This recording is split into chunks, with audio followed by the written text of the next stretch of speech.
My dear students, doctor James Tyler കേന്ദ്രീകരിച്ച lectures on homoeopathic materia മേടിക്കുക എന്ന പുസ്തകത്തെ ആധാരമാക്കിയുള്ള ഈ പ്രോഗ്രാമിലേക്ക് നിങ്ങൾക്ക് ഏവർക്കും വീണ്ടും സ്വാഗതം. ഈ പരമ്പരയുടെ 293 എപ്പിസോഡിൽ നാറ്റം മ്യൂറിയാറ്റിക്ക എന്ന അധ്യായത്തിൻ്റെ 5-ാം ഭാഗമാണ് നമ്മൾ പരിഗണിക്കുന്നത്. ഈ ഭാഗത്ത് നമ്മൾ നേരത്തെ കണ്ട നാറ്റം മ്യൂറിൻ്റെ ആ കുളിരും പനിയൊക്കെ ആയിട്ട് ബന്ധപ്പെട്ട ആ ഭാഗത്തിൻ്റെ ലക്ഷണങ്ങളുടെ കൂടുതൽ വിശദീകരണങ്ങൾ ഇവിടെ തരുന്നുണ്ട്. ഏത് തരം പ്രകൃതത്തിലുള്ള ആളുകളിലാണ് നാറ്റം മ്യൂർ കൂടുതൽ ഭംഗിയായി പ്രവർത്തിക്കുന്നതെന്ന് അവിടെ കെൻറ്റ് പറയുന്നുണ്ട്. ഇതിനേക്കാളൊക്കെ ഉപരി നമ്മൾ കഴിഞ്ഞ എപ്പിസോഡിൽ കണ്ടതുപോലെ ഹോമിയോപ്പതിക് പ്രാക്ടീസിൻ്റെ ഹോമിയോപ്പതിക് പ്രിൻസിപ്പിൾസിൻ്റെ വളരെ പ്രധാനപ്പെട്ട ചില കാര്യങ്ങൾ കെൻറ്റിവിടെ പറയുന്നുണ്ട്. ഹോമിയോപ്പതി ഔഷധങ്ങൾ പാർഷ്യലി സിമിലർ ഔഷധങ്ങൾ തെറ്റായി ഉപയോഗിച്ചാൽ, ആവർത്തിച്ചൊക്കെ ഉപയോഗിച്ചാൽ ഉണ്ടാകാവുന്ന ദുരന്തം, ഇനി അങ്ങനെയുള്ള പ്രശ്നങ്ങൾ ഉണ്ടായിക്കഴിഞ്ഞാൽ അതിനെ എങ്ങനെ മറികടക്കാം, എങ്ങനെ അതിനെ ആൻറ്റിഡോട്ട് ചെയ്യാം എന്നതിനെക്കുറിച്ചൊക്കെ, അതുപോലെ സസെപ്റ്റിബിലിറ്റിയെക്കുറിച്ചുള്ള വിശദീകരണങ്ങൾ. പലർക്കും ആശയക്കുഴപ്പമുണ്ടാക്കുന്നൊരു കാര്യമാണെന്ന് എനിക്കറിയാവുന്നതാണ്. ഒരു ഔഷധവും മരുന്നും, ഡ്രഗ് ആൻഡ് റെമഡി, അതിൻ്റെ വ്യത്യാസം മൗലികമായി എങ്ങനെ വ്യത്യാസപ്പെട്ടിരിക്കുന്നു. അങ്ങനെ നമ്മുടെ ഹോമിയോപ്പതിക്ക് വിജ്ഞാനത്തെ പരിപോഷിപ്പിക്കുന്ന നിരവധി കാര്യങ്ങളാണ് പ്രധാനമായിട്ട് ഈ ഭാഗത്തുള്ളത്. അതുകൊണ്ട് തന്നെ വളരെ ശ്രദ്ധാപൂർവം വായിക്കുകയും ചിന്തിക്കുകയും ചെയ്യേണ്ട, വായിക്കുകയോ കേൾക്കുക മാത്രമല്ല, അതിനെക്കുറിച്ച് വിചിന്തനം ചെയ്യേണ്ട കാര്യങ്ങളാണ് ഇവിടെ ഉള്ളത്. Sometimes the attacks are in the robust strong people. ഈ അറ്റാക്ക് എന്ന് പറയുന്നത് നമ്മൾ നേരത്തെ കണ്ട പോലെ കുളിര്, അങ്ങനെയുള്ള പനി, അങ്ങനെയുള്ള പ്രശ്നങ്ങൾ, അത് ചിലപ്പോൾ വളരെ കരുത്തുള്ള ആളുകളിൽ അതുണ്ടാകും. പക്ഷേ പൊതുവെ അങ്ങനെയല്ല. യൂഷ്വലി ഇൻ ദ അനീമിക്, പൊതുവെ വിളറിയ ആളുകൾ, അമീഷിയേറ്റ് പീപ്പിൾ ഫുൾ ഓഫ് മലേറിയ, മലമ്പനിയൊക്കെ പിടിച്ച് അല്ലെങ്കിൽ മലമ്പനിയുടെ സാഹചര്യങ്ങൾ ജീവിക്കുന്ന ശോഷിച്ച മനുഷ്യരാണ് ഈ നാറ്റം മ്യൂർ കൂടുതൽ യോജിക്കുന്നത്. ലിങ്കറിങ് ക്രോണിക് കേസസ്, ഒരു സ്ഥായിയായൊരു രോഗാവസ്ഥ അവരെ ചുറ്റിപ്പറ്റി ഇങ്ങനെ നിൽക്കുന്നുണ്ട്. ലിങ്കറിങ്, അവർ എങ്ങനെ, ചിലപ്പോൾ മെച്ചമായിരിക്കും, ചിലപ്പോൾ പ്രശ്നക്കിടപ്പായിരിക്കും, എങ്കിലും അവരെ ചുറ്റിപ്പറ്റി എപ്പോഴും ഒരു സ്ഥായിയായൊരു രോഗാവസ്ഥ ഉണ്ട്. അതാണ് ഒരു നാറ്റം മ്യൂറിൻ്റെ ഒരു നാറ്റം മ്യൂർ പേഷ്യൻറ്റിനെ കുറിച്ച് നിങ്ങൾ മനസ്സിൽ സങ്കല്പിക്കുമ്പോൾ അങ്ങനെ ഒരാളെ വേണം മനസ്സിൽ കാണാൻ കൂടുതലായിട്ടും. അല്ലാത്തവരിലും റോബസ്റ്റായിട്ടുള്ള ആളുകളിലും വരാൻ പാടില്ലെന്നില്ല. Complaints do not always have this long prodrome. അപ്പോൾ ഇങ്ങനെയുള്ള ഈ ഒരു ഏർലി സിംറ്റംസ്, പ്രൊഡ്രോം, ഒരു ക്രോണിക് കണ്ടീഷൻ്റെ, ഒരു സ്ഥായിയായ രോഗാവസ്ഥയുടെ ആ ഒരു അതിന് ചുറ്റിപ്പറ്റി വരുന്ന, അതിന് മുന്നോടിയായിട്ട് വരുന്ന പ്രശ്നങ്ങൾ എല്ലായ്പ്പോഴും ഉണ്ടാകണമെന്നില്ല. അതൊരു പൊതു അവസ്ഥയാണ്, പക്ഷെ എല്ലായ്പ്പോഴും അങ്ങനെ ഉണ്ടാകുന്നില്ല. റോബസ്റ്റ് ആയിട്ടുള്ള വളരെ കരുത്തരായ ആളുകളുണ്ടാകാം. ഇങ്ങനെ തന്നെ ലിങ്കറിങ് ക്രോണിക് കേസസ് തന്നെ ആകണമെന്നില്ല. It's most striking use is in the cases that have been living in A long time in malaria swarms. Malaria ഉണ്ടാക്കുന്ന ചതുപ്പ് പ്രദേശങ്ങൾ, കൊതുകുകൾ പെരുകുന്ന സാഹചര്യങ്ങൾ. ഇപ്പോൾ നോക്കിക്കഴിഞ്ഞാൽ നമ്മുടെ നഗരപ്രദേശങ്ങളിൽ ഞങ്ങളിപ്പോൾ താമസിക്കുന്ന വളരെ ഉള്ളിലുള്ള ഒരു ഗ്രാമപ്രദേശം പോലും കൊതുകുകൾ ധാരാളം ഉള്ളതാണ്. പക്ഷെ ഒരു മലേറിയ ഉണ്ടാക്കുന്ന തരത്തിലല്ല, അങ്ങനെയുള്ള പ്രദേശങ്ങളും ഉണ്ട്. അപ്പം അങ്ങനെയുള്ളൊരു മലേറിയൽ അറ്റ്മോസ്ഫിയറുള്ള സ്ഥലങ്ങളിൽ ജീവിക്കുന്ന, ദീർഘകാലമായി ജീവിക്കുന്ന ആളുകൾ, അങ്ങനെ ഒരു മലേറിയൽ കണ്ടീഷൻ്റെ ഒരു സാച്ചുറേഷനുള്ളൊരു സ്ഥലങ്ങൾ, അങ്ങനെ മുറ്റി നിൽക്കുന്ന സ്ഥലങ്ങൾ, അപ്പം അങ്ങനെയുള്ള ആളുകൾ, അങ്ങനെയുള്ള സ്ഥലങ്ങളിൽ ജീവിക്കുന്ന ആളുകൾ വളരെ വിളറിയ ആളുകളായിരിക്കും. അത് ചിലപ്പോൾ അനാരോഗ്യകര, തടിവെക്കുകയല്ല, നീരുകെട്ടി ചീർത്ത ആളുകൾ എന്ന് പറയില്ല, അങ്ങനെ ആളുകൾ. In old cases that have been mixed with arsenic and quinine. ആർസനിക്കിൻ്റെയും ക്യുനീൻ അറിയാം, പണ്ട് മലേറിയയ്ക്ക് ഉപയോഗിച്ചിരുന്ന ഔഷധം. അതുകൊണ്ടുള്ള അതിൻ്റെ അമിതമായ അല്ലെ ആവർത്തിച്ചുള്ള ഉപയോഗം കൊണ്ട് അവയുടെ ലക്ഷണങ്ങൾ സ്ഥായിയായി ഉണ്ടായി, അത് ഒരു തരത്തിൽ അതിനെ പ്രൂവ് ചെയ്യുന്ന അങ്ങനെയുള്ള ആളുകളിൽ the crude drugs used by the old school ഉണ്ടോ, ഈ ആർസനിക് ആയാലും ക്വിനീൻ ആയാലും ക്രൂഡായിട്ട് ഹോമിയോപ്പതിക്കല്ലാതെ അങ്ങനെ പൊട്ടൻസൈസ് ചെയ്തല്ലാതെ ക്രൂഡായിട്ട് ഉപയോഗിക്കുന്ന ആ പഴയ ചികിത്സാ രീതി, ഓൾഡ് സ്കൂൾ, എന്തിനു വേണ്ടിയിട്ടാണ്? To break the fever. ആ സ്ഥിരമായിട്ട് വരുന്ന മലേറിയയുടെ പനിയെ ഒന്ന് ബ്രേക്ക് ചെയ്യാൻ, തടയിടാൻ. As long as the patient is under their sway. അപ്പോൾ അതിൻ്റെ സ്വാധീനത്തിൽ നിരന്തരമായി ക്യുനീനോ അല്ലെങ്കിൽ ആഴ്സനിക്കിൻ്റെ കോമ്പൗണ്ട്സോ ഒക്കെ കൊടുത്തുകൊണ്ടിരിക്കുമ്പോൾ ആ പനിയെ അത് ബ്രേക്ക് ചെയ്യും. ബട്ട് ദ പേഷ്യൻ്റ് ഈസ് സിക്ക് ഇൻറ്റേർണലി. പക്ഷേ ആ രോഗി ആന്തരികമായി രോഗാതുരനായിരിക്കും, രോഗാതുരയായിരിക്കും, ഇൻറ്റേർണൽ ആയിരിക്കും. ഈവൻ മോർ ദാൻ ബിഫോർ, പഴയതിനേക്കാളും കൂടുതൽ അവരുടെ സ്ഥിതി മോശമായിരിക്കും. And when the condition comes back is generally in the original form, the crude drug is usually unable to change the type of an intermittent fever. ഇനി ഈ ഒരു അവസ്ഥ തിരിച്ചു വരുമ്പോൾ, ഇന്റർമിറ്റന്റ് ഫീവേഴ്സിന്റെ കാര്യത്തിൽ തിരിച്ചു വരുമ്പോൾ പൊതുവെ പഴകിയ ഒരു അവസ്ഥയിലായിരിക്കും തിരിച്ചു വരുന്നത്. പക്ഷേ കെന്റ് പറഞ്ഞത് ഇന്നിപ്പോൾ എത്രത്തോളം ആപ്ലിക്കബിൾ ആണെന്ന് പറയാൻ പറ്റില്ല. കാരണം ക്യുനീനും ഇതേപോലുള്ള ക്രൂഡ് ഡ്രഗ്സ് ഉപയോഗിച്ചുകൊണ്ടുള്ള അന്നത്തെ 1.5 നൂറ്റാണ്ട് മുമ്പുള്ള ചികിത്സാ രീതിയല്ല ഇപ്പോൾ. അലോപ്പതിക്ക് ഔഷധങ്ങൾ മാറിയിട്ടുണ്ട്. ആ സപ്രഷൻ്റെ രീതി മാറിയിട്ടുണ്ട്. അത് കൂടുതൽ ആഴത്തിലുള്ള പ്രശ്നങ്ങളിലേക്ക് പോവുകയും ഈ ഒറിജിനൽ ഫോമിൽ തന്നെ പലപ്പോഴും ആയിരിക്കാം എന്ന് പറയുന്ന കെന്റ് പറയുന്ന ഈ കാര്യത്തിൽ മാറ്റം വരാം. The crude drug is usually unable to change the type of an intermediate fever.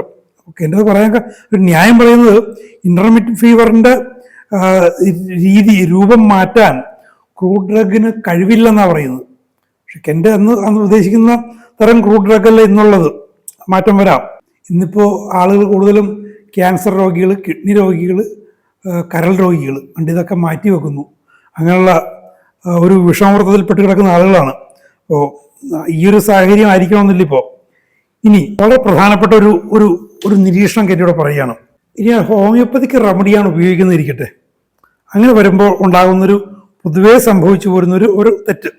Remedy is only partially related to the case, സിംപ്ലിമല്ല. Will change the character of the sickness. രോഗാവസ്ഥയുടെ സ്വഭാവത്തെ മാറ്റുന്നു. So that no one can cure the case. മറ്റാർക്കും ആ രോഗാവസ്ഥയെ സുഖപ്പെടുത്താൻ സാധിക്കാത്ത വിധം രോഗാവസ്ഥയുടെ സ്വഭാവത്തെ മാറ്റുന്നു. ഇപ്പോൾ നമുക്ക് തോന്നും ഒരു നെഗറ്റീവായിട്ടാണല്ലോ കെന്റോട് പറയുന്നത്, ഒരിക്കലും മാറില്ല. പക്ഷെ പിന്നെ എങ്ങനെ അത് മാറ്റാം ഇതിനെക്കുറിച്ച് പിന്നീട് കെന്റത് പറയുന്നുണ്ട്. The homoeopathy remedy will cure intermediate fever every time if you get the right remedy. Intermediate ഫീവറിന്റെ ഓരോ അറ്റാക്കിലും കൃത്യമായിട്ട് ഔഷധം നിങ്ങൾക്ക് കൊടുക്കാൻ സാധിച്ചാൽ ഹോമിയോപ്പതി ഔഷധം അതിനെ സുഖപ്പെടുത്തും, സുഖപ്പെടുത്തും. If there is a failure, the case is mixed up so that no one may be able to cure it.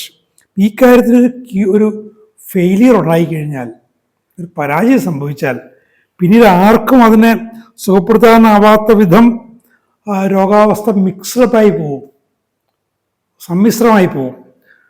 പക്ഷേ കെന്റ് തന്നെ വീണ്ടും പറയുന്നുണ്ട് എങ്ങനെ അതിൽ നിന്ന് മറികടക്കാം, ആ വിഷമവൃത്തത്തിൽ നിന്ന് എങ്ങനെ മറികടക്കാം എന്ന് കെന്റ് തന്നെ പറയുന്നുണ്ട്.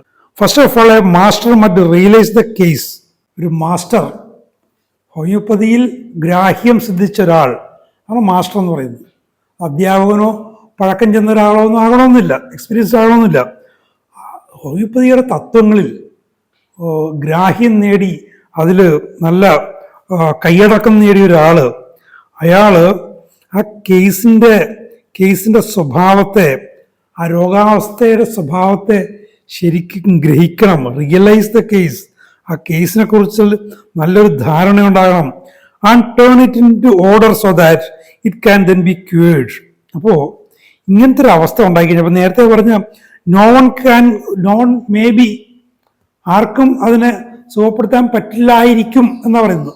പറ്റില്ല എന്ന് തിട്ടമായിട്ട് പറയുന്നില്ല. അപ്പൊ ആർക്കത് സാധിക്കും?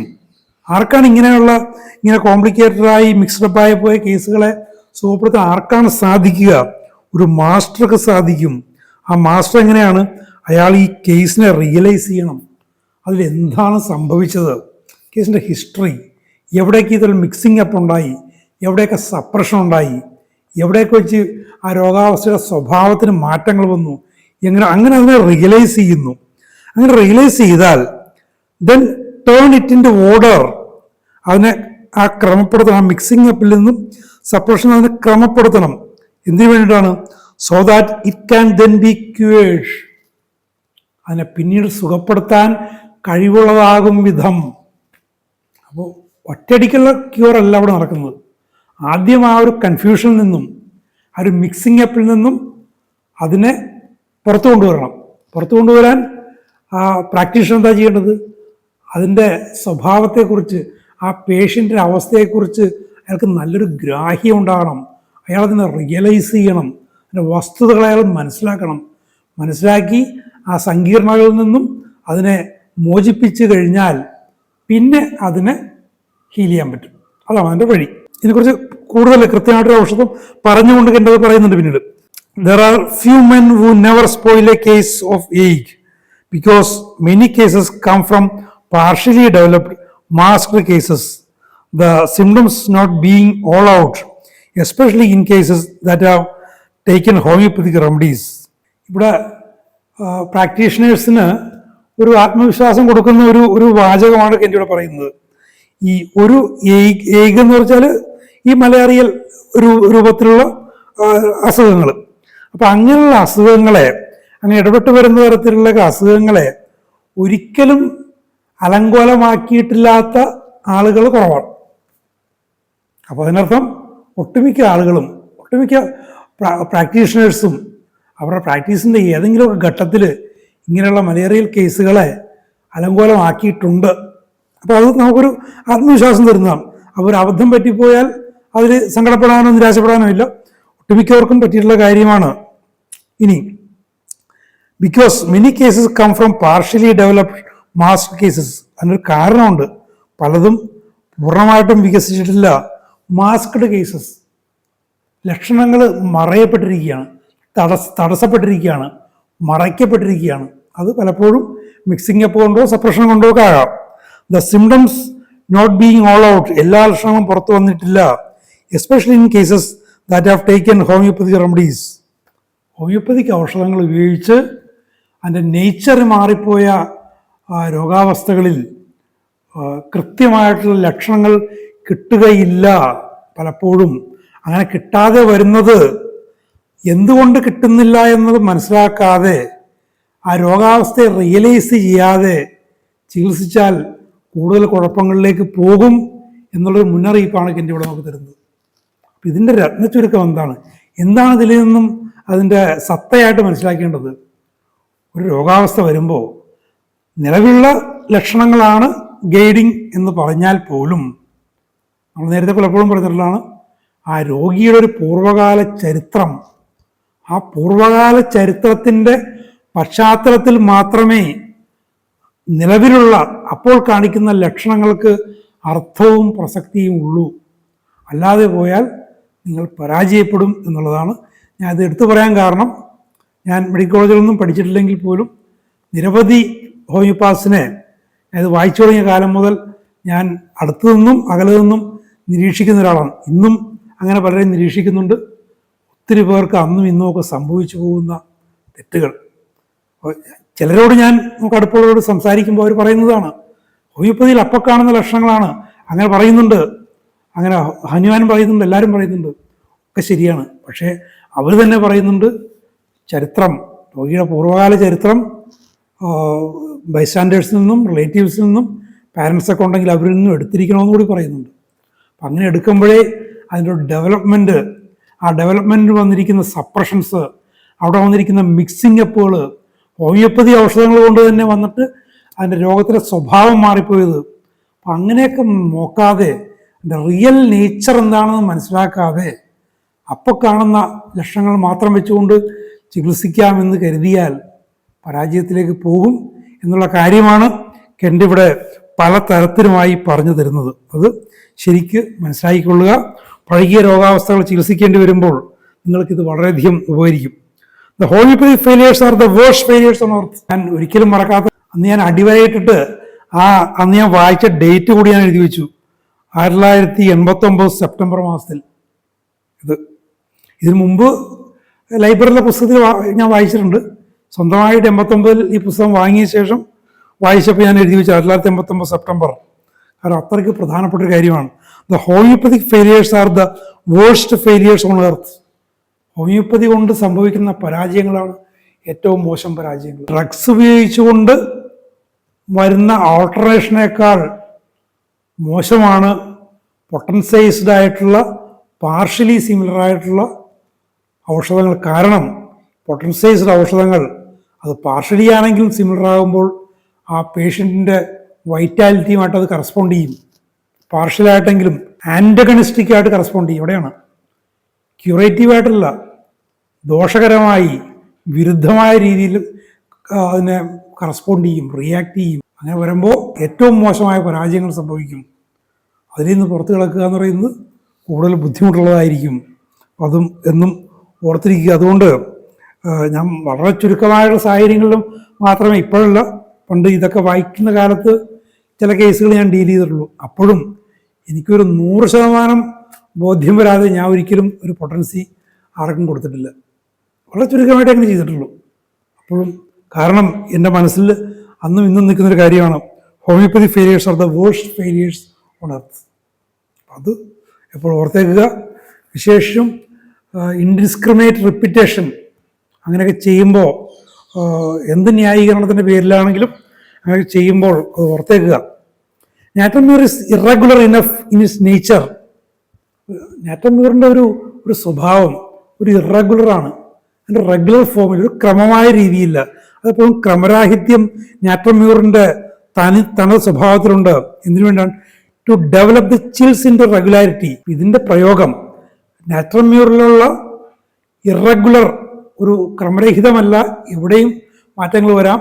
ആ ക്രമരാഹിത്യം എന്നുള്ള അതിൻ്റെ ഗുണം, അതിൻ്റെ സ്വഭാവം, അതിന് ഏറ്റവും നല്ല പ്രയോഗ സാധ്യത എന്താണ്?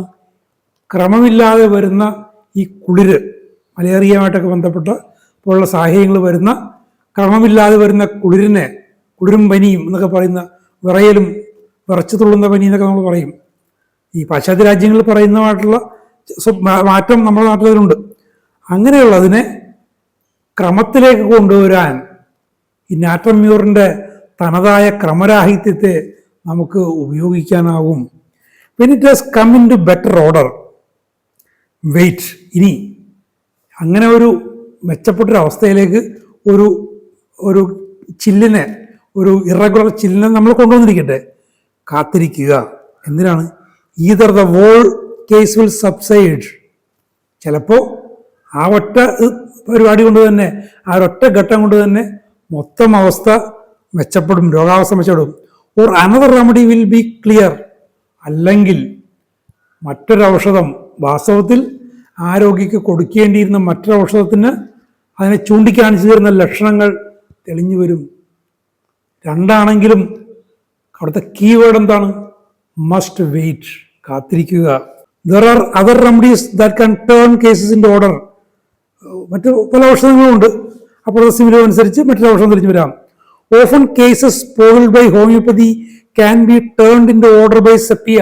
നാറ്റംമ്യൂർ മാത്രമല്ല, ഹോമിയോപ്പതി ഔഷധങ്ങളുടെ തെറ്റായ ഉപയോഗം കൊണ്ട് അലങ്കോലമായ കേസുകളെ ഒരു ഓർഡറിലേക്ക് കൊണ്ടുവന്ന് കൃത്യമായിട്ടുള്ള ഔഷധത്തിൻ്റെ ഒരു സൂചിപ്പിക്കുന്ന ചിത്രം തെളിഞ്ഞു വരാൻ നിങ്ങളെ സഹായിക്കുന്ന, ഓഫൺ, എല്ലായ്പ്പോഴും അല്ല, പലപ്പോഴും Sepia. Marked case with congestion of the head, aching in the back and nausea are turned in order by Ipecac. ഇനി ഇങ്ങനത്തെ സാഹചര്യങ്ങൾ, മാർക്ഡ് കേസസ്, ശ്രദ്ധേയമായ കേസ്. എങ്ങനെയാ? എന്തുകൊണ്ട് ശ്രദ്ധേയമാണ്? തലയിലേക്ക് രക്തം വലിച്ചു കയറി, മുതുക് വേദന, ഓക്കാനം, അങ്ങനെയുള്ള ലക്ഷണങ്ങളാൽ ശ്രദ്ധിക്കപ്പെടുന്ന രോഗാവസ്ഥകൾ. പ്രൊഡോമിനൻ്റായിട്ട് ഇത്തരം ലക്ഷണങ്ങൾ വരുന്ന കേസുകളിൽ ആണെങ്കിൽ ഇതേപോലെ തെറ്റായ ഹോമിയോപ്പതി ഔഷധങ്ങൾ കൊണ്ട് അലങ്കോലമായ കേസുകളെ ഇപ്പക്കാക്ക് ശരിയാക്കും. അപ്പോൾ നാറ്റംമ്യൂർ ആദ്യം പറഞ്ഞു, സെപ്പിയ പറഞ്ഞു, ഇപ്പക്കാക്ക് പറഞ്ഞു. The cure is permanent after homoeopathy prescribing. Homoeopathy prescribing നമ്മൾ ഹോമിയോപ്പതി ആയിരിക്കണം. ഹോമിയോപ്പതി പ്രിൻസിപ്പിൾസ് അനുസരിച്ച് കൊണ്ടുള്ള കൃത്യമായിട്ടുള്ള പ്രിസ്ക്രൈബിങ് കഴിഞ്ഞാൽ ക്യൂർ ഈസ് പെർമനന്റ്. രോഗശാന്തി സുസ്ഥിരമായി തീരും. The chills do not return. ഈ കുളിരും പനി അങ്ങനെയുള്ള പ്രശ്നങ്ങൾ തിരിച്ചു വരില്ല. അപ്പോൾ ഒരു മലേറിയയുടെ ഒരു സാഹചര്യത്തിലാണ് കെൻഡി കാര്യങ്ങൾ പറയുന്നതെങ്കിലും പൊതുവേ മറ്റെല്ലാ രോഗാവസ്ഥകളിലും നമുക്ക് ഇത്തരം കാര്യങ്ങൾ മനസ്സിൽ സൂക്ഷിക്കാവുന്നതാണ്. ഇന്നും മലമ്പനി നിർമ്മാർജ്ജനം ചെയ്യുമെന്നൊക്കെ പറഞ്ഞിട്ട് ഇന്നും മലമ്പനി വരുന്നുണ്ട്. കാരണം മലമ്പനിയുള്ള പ്രദേശങ്ങളിൽ നിന്ന് വരുന്ന ആളുകൾ, അന്യസംസ്ഥാന തൊഴിലാളികൾ ധാരാളമായി വന്നും പോയും നമ്മളിടയിൽ അവർ ജീവിക്കുന്നുണ്ട്. അതൊരു കാരണം. പിന്നെ മലയാളികൾ തന്നെ മറ്റു സ്ഥലങ്ങളിൽ പോയി തിരിച്ചു വന്നവർ. Natrum mur not only removes a tendency to intermittents but restore the patient to health. അപ്പോൾ ഈ ഇൻ്റർമിറ്റൻ്റ് ആയിട്ടുള്ള ഫീവേഴ്സ്, ഇടവിട്ട് വരുന്ന പനികളുടെ അല്ലെങ്കിൽ കുളിരിൻ്റെയൊക്കെ ആ ഒരു പ്രവണതയെ നാട്രമ്യൂർ മാറ്റുക മാത്രമാണ് ചെയ്യുന്നത്. ആ രോഗിയെ ആരോഗ്യത്തിലേക്ക് പുനഃസ്ഥാപിക്കുകയും restore the sick to health. ആ പദം തന്നെ കണ്ടുപിടിക്കുന്നത് restore the patients to health. ആരോഗ്യത്തിലേക്ക് പുനഃസ്ഥാപിക്കും. അത് സമ്പൂർണ്ണമായിട്ടുള്ള പണി കൂടി ചെയ്യും. കോംപ്ലിക്കേറ്റഡ് ചില കേസുകളാണെങ്കിൽ ശരിയായിട്ടുള്ള ഔഷധത്തിലേക്കുള്ള വഴി കാണിക്കുന്ന വിധത്തിൽ ആ കേസിനെ തെളിയിച്ചു കൊണ്ടുവരികയും ചെയ്യും. രണ്ടുപേരും സംഭവിക്കാം. And takes away the tendency to cold. ഈ തണുപ്പ് പലർക്കും തണുപ്പടിക്കും. എല്ലാവരെയും തണുപ്പ് അവരെ ബാധിക്കുന്നില്ല, ചിലരെ അത് ബാധിക്കുന്നു. ആ ഒരു ടെൻഡൻസി, ആ ഒരു പ്രവണത, തണുപ്പിൽ ചെല്ലുമ്പോൾ അതുകൊണ്ട് കുഴപ്പങ്ങളുണ്ടാക്കുന്ന പ്രവണതയെ ടേക്സ് അവേ, അതിനെ എടുത്തു കളയുന്നു Natrum mur. The susceptibility to colds. കുറച്ചുകൂടി ടെക്നിക്കൽ വാക്ക് എൻ്റെ കൂടെ ഉപയോഗിക്കാൻ. സസെപ്റ്റിബിലിറ്റി, തണുപ്പിനോടുള്ള സസെപ്റ്റിബിലിറ്റി. ഈ സസെപ്റ്റിബിലിറ്റി നിങ്ങൾ ഓർഗാനിൽ കേട്ട് കാണും. ഞാൻ ഓർഗാനിലാണ് ആദ്യമായിട്ട് കേൾക്കുന്നത്. മറ്റൊരു സാഹചര്യത്തിൽ അതിൻ്റെ ഒരു ഫണ്ടമെൻ്റൽ പ്രിൻസിപ്പിൾസ് പറയുമ്പോൾ ആൻഡ് ടു പീരിയോഡിസിറ്റിയോട് ഇടവിട്ട് 2-ാം ദിവസം 3-ാം ദിവസം ആഴ്ചയൊരിക്കലൊക്കെ വരുന്ന പീരിയോഡിസിറ്റിയോട്, അതിനോടുള്ള ഒരു സസെപ്റ്റിബിലിറ്റി, മലേറിയൽ ഫീവറിലൊക്കെ സംഭവിക്കും. ആ സസെപ്റ്റിബിലിറ്റി അതിനെ എടുത്തു കളയുന്നു. It is the susceptibility that is removed. ഇപ്പോൾ എടുത്തു കളയുന്നത് സസെപ്റ്റിബിലിറ്റിയാണ്. എന്താണ് അപ്പോൾ ഈ സസെപ്റ്റിബിലിറ്റി? വാസ്തവത്തിലൊന്ന് ചിന്തിച്ചു നോക്കിക്കഴിഞ്ഞാൽ അത് അയാളിലുള്ള ഫണ്ടമെൻ്റലായിട്ടുള്ള അയാളുടെ ഫണ്ടമെൻ്റലായിട്ടുള്ള ഡിറേഞ്ച്മെൻറ്റ് തന്നെയാണ് അതിൻ്റെ സസെപ്റ്റിബിലിറ്റി. ഇത് പലർക്കും മനസ്സിലായിട്ടില്ല എന്ന് ഇപ്പോഴത്തെ കാര്യമല്ല പറയുന്നത്. ഞാൻ ഡിഗ്രി ഫൈനൽ ഇയറിന് പഠിക്കുമ്പോഴാണ് 1989. അന്ന് ബാബുച്ചേട്ടൻ, എൻ്റെ സുഹൃത്ത് ഡോക്ടർ ഷേണായി, അവരൊക്കെ DHMSന് ചോറ്റാനിക്കരയിൽ പഠിക്കുന്ന കാലമാണ്. അപ്പോൾ അവരൊരു ദിവസം അവർക്ക്, അപ്പോൾ ഡോക്ടർ ഷേണായുമായിട്ട് ഞാൻ എല്ലാ ദിവസവും തന്നെ കാണും, നിങ്ങളുടെ അയൽവക്കമാണ്. അപ്പോൾ അവർക്ക് പോസ്റ്റ്മോർട്ടത്തിൻ്റെ പ്രാക്ടീസ് എറണാകുളം ജനറൽ ആശുപത്രിയിലുണ്ടെന്ന് കേട്ടു. അപ്പോൾ അതിനൊരു വരും. അപ്പോൾ അന്ന് വൈകുന്നേരം നമുക്ക് ഒരു 4-5 മണിയൊക്കെ ആകുമ്പോൾ നമുക്ക് കാണാമെന്ന് പറഞ്ഞിട്ട് ഞാൻ കോളേജ് കഴിഞ്ഞ്, എൻ്റെ ഉച്ചക്ക് കോളേജ് കഴിയും, ലൈബ്രറിയിൽ പോയി, ലൈബ്രറിയിൽ നിന്ന് വന്ന് ഞങ്ങൾ അതിന് സമീപത്ത് ജനറൽ ആശുപത്രി എതിർവശം ഒരു പാർക്കുണ്ട്, സുഭാഷ് പാർക്ക് എറണാകുളത്ത്. പാർക്കിൽ പോയിരിക്കുക. ഒരു 5-8 പേരുണ്ട്. എനിക്ക് നേരത്തെ അറിയാവുന്നവരും ആദ്യമായിട്ട് പരിചയപ്പെടുന്നവരായിട്ടുള്ള കുറേ വിദ്യാർത്ഥികൾ. അവരന്ന് സെക്കൻഡ് ഇയർ ആണെന്ന് തോന്നുന്നു, സെക്കൻഡ് ഇയറോ തേർഡ് ഇയറോ മറ്റുമാണ് DHMS. അപ്പം അങ്ങനെ പലതും പറഞ്ഞുകൊണ്ടിരിക്കുന്ന കൂട്ടത്തിൽ അപ്പോൾ അവരുടെ ഓർഗനൻ്റെ പരീക്ഷ അടുത്ത ദിവസങ്ങളിൽ വരികയാണ്. അതിനിടയ്ക്കാണ് ഈ പ്രാക്ടീസ് നടക്കുന്നത്. ഓർഗനുമായിട്ട് ബന്ധപ്പെട്ടുള്ള കാര്യങ്ങൾ എല്ലാവർക്കും ടെൻഷനുള്ള കാര്യങ്ങളാണ്, പലരും പരാജയപ്പെടുന്നതാണ്. അപ്പോൾ ഒരാൾ, അദ്ദേഹം ഇപ്പോൾ ഒരു അധ്യാപകനൊക്കെയാണ്, ഹോമിയോപ്പതി മെഡിക്കൽ കോളേജ് അധ്യാപകനാണ്. അദ്ദേഹം ഇങ്ങനെ സസെപ്റ്റിബിലിറ്റി അതിനെക്കുറിച്ച് ഒരു പിടി കിട്ടുന്നില്ല, എന്താണത്. അപ്പോൾ ബാബുച്ചേട്ടൻ അതിനെക്കുറിച്ചൊരു വിശദീകരണം കൊടുത്തു. അപ്പോൾ അതും ആൾക്ക് മനസ്സിലായില്ല. എനിക്ക് പെട്ടെന്ന് കേട്ടത്, എനിക്ക് പെട്ടെന്നൊരു ആശയം എൻ്റെ മനസ്സിൽ വന്നു. ഞാൻ ഫൈനൽ ഇയർ BSc ഫിസിക്സിന് പഠിക്കുകയാണ്. ഇലക്ട്രോണിക്സ് ഒരു പേപ്പറായിട്ട് ഞങ്ങൾ പഠിക്കുന്നുണ്ട്. അപ്പോൾ ഇലക്ട്രോണിക്സിൽ ഞങ്ങൾ റേഡിയോ, ടെലിവിഷൻ, അതിൻ്റെയൊക്കെ സർക്യൂട്ടുകളെ കുറിച്ച് പഠിക്കാൻ്റെ കണക്കുകളൊക്കെ പഠിക്കുകയും ചെയ്യുന്നുണ്ട്. പെട്ടെന്ന് എൻ്റെ മനസ്സിലേക്ക് ഈ റേഡിയോയിലെ റിസീവർ, അല്ലെ ടെലിവിഷനിലെ ഒരു റിസീവർ സർക്യൂട്ട് അതിൻ്റെ പെട്ടെന്ന് ആ സമയത്ത് വന്നതാണ്. അപ്പം ഞാൻ വെറുതെ ഒരു ഉദാഹരണം പറയുന്ന രീതിയിൽ ഒരു റേഡിയോ സർക്യൂട്ടിനെ കുറിച്ച് അവർക്ക് പറഞ്ഞു കൊടുത്തു. ഒരു പ്രീ ഡിഗ്രി ലെവലിൽ ഫിസിക്സ് പഠിച്ചാൽ പിന്നീട് അവർ പഠിച്ചിട്ടില്ലാരും. ബാബുച്ചേട്ടൻ BSc ഫിസിക്സ് ആണ്, അവരാരും പഠിച്ചിട്ടില്ല. അപ്പോൾ അവിടെ ഒരു റിസീവർ എന്ന് പറയുന്നത് ഒരു സർക്യൂട്ട്, ഒരു കോയിലും അതിന് പാരലായിട്ട് പിടിപ്പിച്ചിരിക്കുന്ന ഒരു വേരിയബിൾ കപ്പാസിറ്ററും അല്ലെങ്കിൽ വേരിയബിൾ കണ്ടൻസർ. ഈ വേരിയബിൾ കണ്ടൻസറാണ് നമ്മൾ ട്യൂണിങ് ചെയ്യുന്ന സാധനം. അപ്പോൾ അതിൻ്റെ കൂടെ ഒരു റെസിസ്റ്ററും കാണും. അപ്പോൾ നമ്മളെ ചുറ്റും, അപ്പോൾ അന്ന് ടെലിവിഷൻ വന്ന് തുടങ്ങിയിട്ടേ ഉള്ളൂ, കാര്യമായിട്ടില്ല. റേഡിയോയാണ് പ്രധാനമായിട്ടുള്ളത്. അപ്പം ഞാനൊരു ഉദാഹരണം പറഞ്ഞു. നമ്മളിപ്പോൾ ഇരിക്കുന്ന ഈ സ്ഥലത്ത് കേരളത്തിലുള്ള അന്നുള്ള തിരുവനന്തപുരം, ആലപ്പുഴ, തൃശ്ശൂർ, കോഴിക്കോട് സ്റ്റേഷൻ. അന്ന് FM സ്റ്റേഷൻ എറണാകുളത്ത് വന്നിട്ടുണ്ടോ എന്ന് എനിക്ക് ഓർമ്മയില്ല. പിന്നെ Vividh Bharati, voice of America, BBC, അങ്ങനെ നിരവധി ലോകത്തുള്ള പല റേഡിയോ സ്റ്റേഷനുകളുടെയും long wave, short wave, medium wave, പിന്നെ തൊട്ടപ്പുറത്ത് ഒരു 2 കിലോമീറ്റർ അപ്പുറത്ത് സദേൺ നേവൽ കമാൻഡിൻ്റെ കേന്ദ്രമുണ്ട്. അവിടുത്തെ ഓഡിറ്റർ ഓഫീസറായിട്ടാണ് ബാബുചേട്ടൻ റിട്ടയർ ചെയ്ത് പോകുന്നത്, ഓർഡർ എടുത്ത് പോകുന്നത്.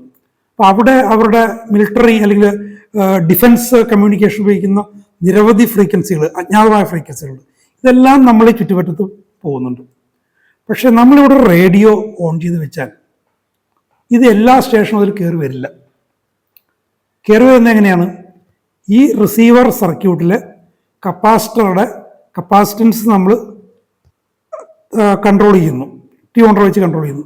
ഒരു സ്പെസിഫിക് കപ്പാസിറ്റി ആ കപ്പാസിറ്റൻസ് വരുമ്പോൾ ആ ഒരു റിസീവർ സർക്യൂട്ട് ഒരു ടിപ്പിക്കൽ ഫ്രീക്വൻസിക്ക് മാത്രം സസെപ്റ്റിബിളായിത്തീരുന്നു. നിരവധി ഫ്രീക്വൻസികൾ വരുന്നെങ്കിലും ആ ഒരു പ്രത്യേക ട്യൂണിങ്ങിൽ ആ കപ്പാസിറ്റൻസ് അനുസരിച്ചുകൊണ്ട് ആ റിസീവർ സർക്യൂട്ടിൻ്റെ ഫ്രീക്വൻസി എന്താണോ ആ ഒരു ഫ്രീക്വൻസി മാത്രമേ അതിനെ കയറി വരുള്ളൂ. ബാക്കി ഫ്രീക്വൻസികളിൽ അതിനെ സ്പർശിച്ച് യാതൊരു എഫക്റ്റും ഉണ്ടാക്കിയാൽ പോവുകയുള്ളൂ. അപ്പോൾ ആ ഒരു ടിപ്പിക്കൽ ട്യൂണിങ് പോയിന്റിൽ ആ റിസീവർ സർക്യൂട്ടിൻ്റെ ഫ്രീക്വൻസി എന്താണോ ആ ഫ്രീക്വൻസിയെ മാത്രമേ അത് പിടിച്ചെടുക്കുകയുള്ളൂ. അത് ആ സർക്യൂട്ടിൻ്റെ സസെപ്റ്റിബിലിറ്റിയാണ്.